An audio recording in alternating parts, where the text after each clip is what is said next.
What can Bulls fans realistically expect to see from their rookie Noah Essengue in his debut? Second youngest player in the 2025 NBA draft class, 18 years old, only older than Cooper Flagg, who reclassified, played professionally in Germany before heading over to that NBA draft. Big Dave, GOAT, I think, knowing, yes, it's a lottery pick, but it's a late lottery pick who is as young as he is. Most importantly, before we talk about anything numbers-wise, games played, appearances, Windy City versus the real show, temper would be my first word to choose when it comes to expectations for Noah Essengue. Agree or disagree? Yeah, I don't know who would be over the moon as far as expectations when it comes to him. Fred? No, I don't think Fred's there. Okoro, yes. I don't know about Essengue if they're there. And I said that when we were talking about most important players, and I had him at number 5, temper is where I had it because, like I said, and I just want to see something that says, oh, yeah, we got something for the future. Now, I'm not asking for 30. I'm not asking for 15. Blah. I'm not asking for nothing crazy. But I know what I'm looking at when I'm looking at it. So I'll know what I'll see when I see it from him on the floor. And I'll be able to assess it and properly say, oh, okay, he got something. Oh, okay, he needs to go back to the G League. Oh, okay, they screwed this one up. I know how to look at that and come to that determination. Personally, looking at what I've seen from him so far, there's something there.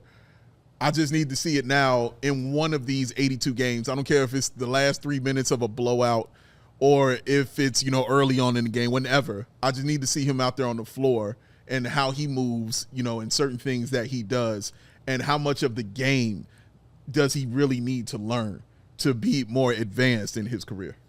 Yeah, I think that's a good point. I mean, when you think about expectations for different Bulls rookies over the years, there was way more hype coming in about Modest. I think part of that was due to the fact that he was projected to be the number 1 overall pick at one point the previous summer. Correct. But he ended up going 11th, only one spot ahead of where Noah got picked.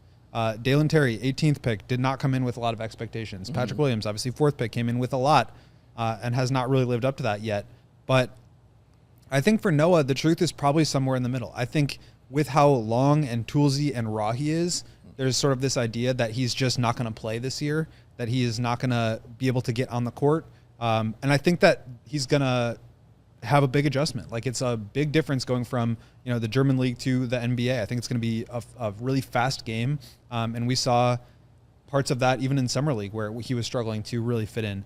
But at the same point, one of the things that I liked about him in the draft was how productive he was at such a young age in a professional league. I mean, this was a guy who was playing heavy minutes with Ulm, a team that went to the finals in the German league. Mm-hmm. He was a starter. He, was incredibly productive for them. He got to the foul line a ton. That was the one stat of his that really jumped out.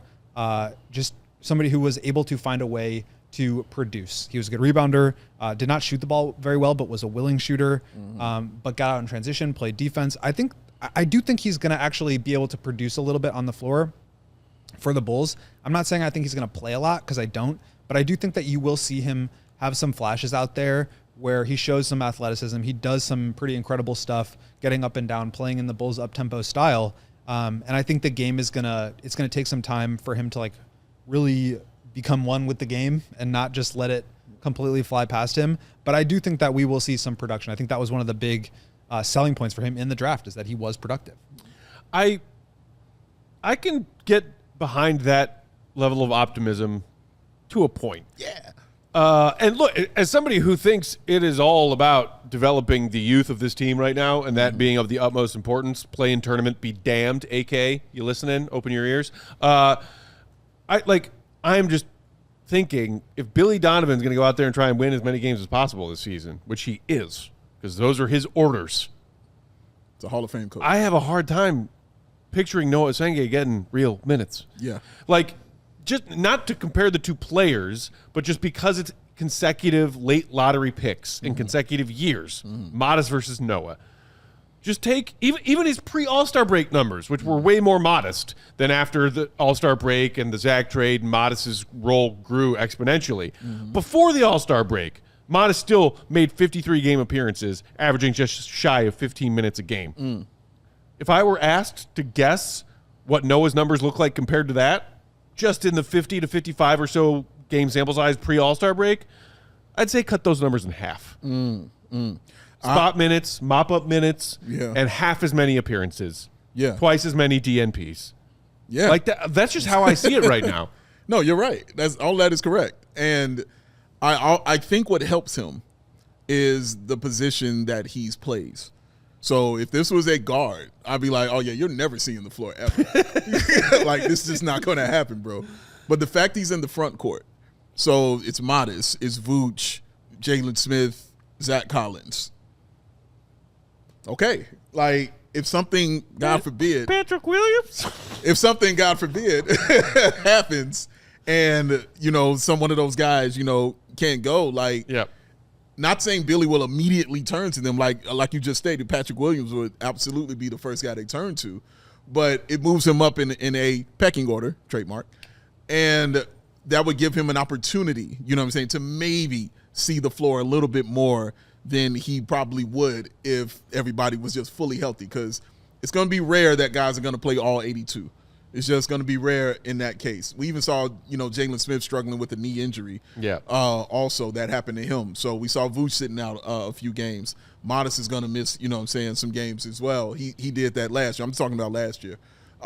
So I don't expect everybody to be ready for all 82. That's just not realistic. So I think he'll get a shot, and the fact that he's playing at that forward and center position will allow him, even if you want to cheat with him at the 3, you know what I mean? That's not, you don't have a ton of guys there either, So there are plenty of ways for him to get in and get on the floor if something occurs and something goes wrong and they need to hit that, emergency valve. He can be the one to get in there and, see what he can do.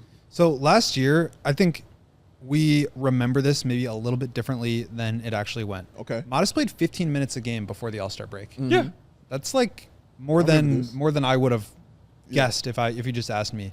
And then he played 27 minutes after. Mm-hmm. Like, I don't think it's that out of the question. I don't think he's going to play. Modest played 80 games last year. I don't think Noah's going to play 80 games. I think he's going to spend more time with the G League. Yes. But like, could he play 8 to 10 minutes a game? Like, I don't think that's out of the question. Do I think he's going to get 8 minutes every night? No, I think it'll probably be like some nights when somebody's out, he gets 15 or 16 minutes, and some nights he's a DNP. But I think he will get some opportunity. And I think sometimes he's going to show flashes where you're like, wow, 6'10", 6'11" dude with athleticism, getting steals, running up and down, some crazy dunks. Like, there's some stuff to be excited about. And then other times I think you're going to see him looking around, like wondering where the ball is, because the defense is just going to be moving too fast. And so I think that it's going to be a wider range. Like, when you think of where Modest was last year, it was like he was pretty good most of the time. And then the ceiling went up as the season got on, but like he was never like terrible, at least from my perspective. Like, he definitely had missed assignments and like rookie mistakes, to be sure. I think Noah will have like more of those downside, or not downsides, but like the floor will be a little bit lower in some cases. But I still think that there will be some flashes, maybe not as consistently, but I think he'll get minutes. He has to on this Bulls team. Like, they are, like, whether they want to make the playoffs or not this year, they are geared towards the future. So he does have to get minutes. I think he will. I just don't think it'll be quite as consistent as Modest. Well, and again, have to get minutes. I would agree with that. They also have to win.